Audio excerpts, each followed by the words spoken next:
Did LSU just get the hammer dropped on it by the governor of Louisiana? I think that's what happened. I think they did. I think what has been one of the best jobs in America for college football, and I still think that Ohio State's number one here, but LSU could have an argument for number two, is now plummeting because what was just a football decision has become a political decision.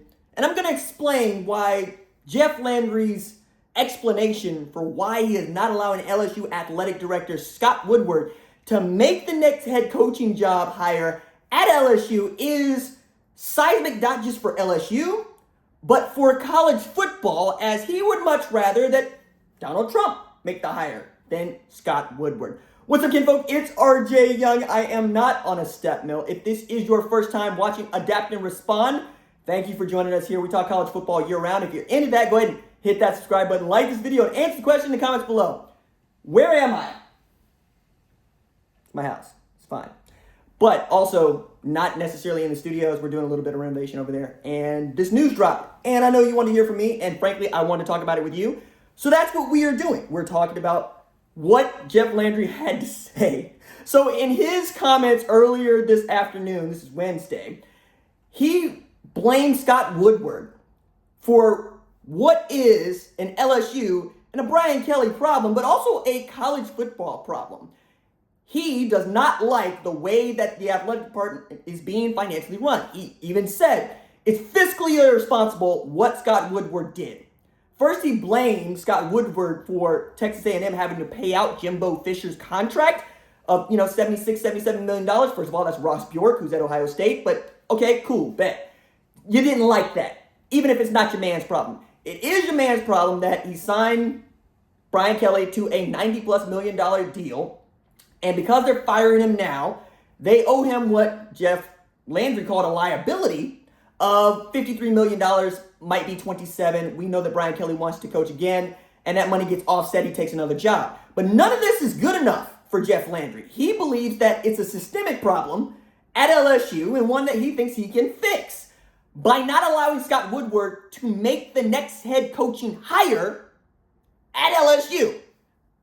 So, not only are you not allowing the guy that's probably most qualified to pick out the next guy in this very important and pivotal part of college football in its era, but you've decided that the LSU Board of Supervisors should make that next hire, and you've already said you're going to pay that head coach competitively.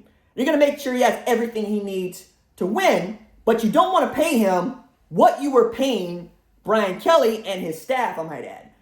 But in this age of college football, I just don't see how you're going to do that, because Jeff Landry maybe knows that James Franklin was offered $49 million to get his walking papers. Mike Gundy was offered $15 million to get his walking papers. That we have never seen this number of high-profile coaches get fired at this rate, at this part of the season, in the history of the sport.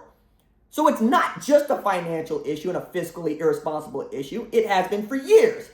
That you think now is the time to fix it might not actually be what's good for LSU, especially if you expect to contend for national championships in the very near future, where money is going to be one of those things that swings players. And, by the way, if you are a player and you've just heard Jeff Landry say they really don't have a word on who the next head coach is, you might go, how is that any different than what it's been in the past? But now you're getting to say the quiet part out loud.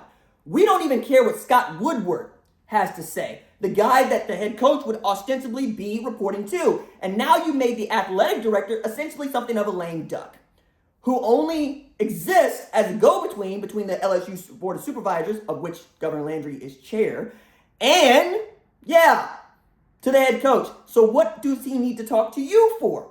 This is fundamentally messing up the chain of command. And Jeff Landry, who served in our military and was a sergeant from 1987 to 1999, I think gets this. I think he's a smart guy. But what he said today just doesn't really line up with what college football is today.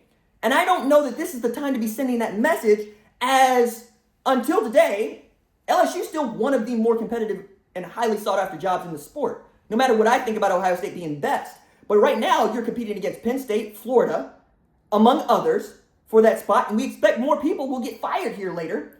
And you want to be in a buyer's market. And the more people that get fired, the more you're in a seller's market.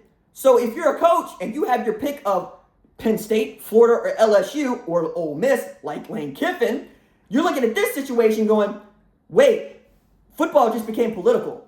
And I don't like it when my football becomes political. I also don't like it when my job is up to a politician who can be voted out of office in just 3 years. Jeff Landry was elected in 2024. And then you're saying that Donald Trump should make the hire. Even if you like Donald Trump or you don't like Donald Trump, I don't think that's the point. I think the point is Donald Trump's not a football person. He's the president of the United States, right? Qualified to do a lot of things. Not saying he's disqualified to do this, but you probably have someone else that you could trust to do this, like, I don't know, your athletic director.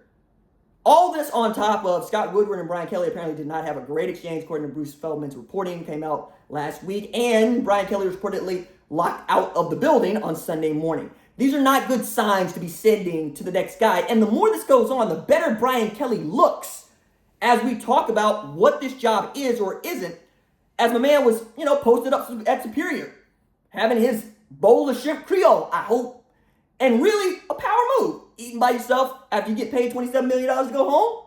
A lot of us would like to feel that sort of way. And the more this goes on, and the more Jeff Landry shows up, the worse I think this looks for LSU. And if you're an LSU fan, you went into this season believing you're going to play for a national championship. As a matter of fact, Brian Kelly said, hey, we'll keep in receipts and we'll see you at the national championship. Given some time, there is every belief that Brian Kelly could have got LSU to a national championship game. The question still is, can he win it? Because he did that at Notre Dame. And he turned Cincinnati into a winner. And everywhere he has gone, he has been able to turn a team into one that competes at the highest level. They just don't win. And he's had a Heisman Trophy winner, and he's had an appearance in the SEC championship game. But as I've been saying in the days leading up to this, so has every other head coach at LSU going back to Nick Saban. So it is a desirable job because they will make it work with whomever chooses to love them back. And that is all that they were looking for. Now, you put a fly in the ointment. We don't know what it's going to look like because the folks that are usually pulling the strings on this, no longer. They've been cut out. They've been cut off. Because that's what Louisiana is about, and that is what LSU is dealing with. Whew. So much here, man. But we're gonna follow this. And I expect it'll be fun.